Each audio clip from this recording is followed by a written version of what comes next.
everyone, it's Rahul Arora from Lepage Signature. I'm getting a lot of questions regarding pre-construction or resale condos or houses.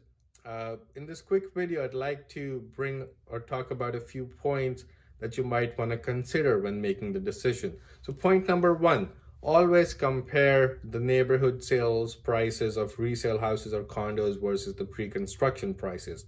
If the pre-construction prices are cheaper or even at par to the market value, that might be a good investment. But when the pre-construction prices are priced at a higher rate than the regular resales, you might want to reconsider that option.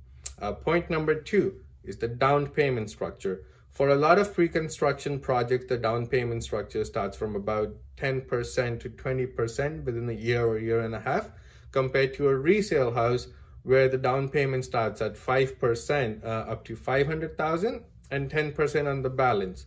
So if you have the money ready, you might want to consider a resale project versus a pre-construction. Point number three would be the mortgage.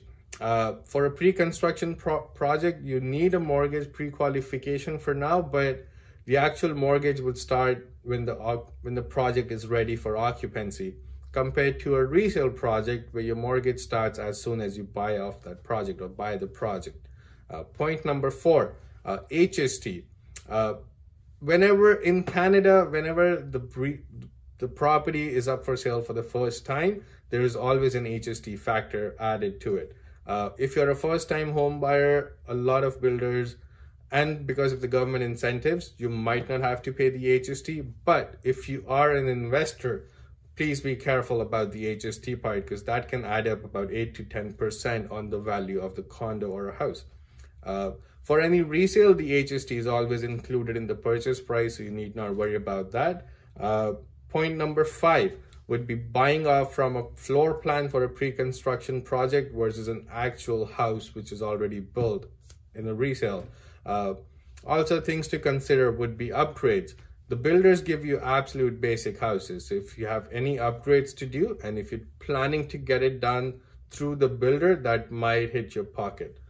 So always consider that as well. Point number six would be the closing costs. Closing costs for a pre-construction house or a condo are slightly more than a resale house.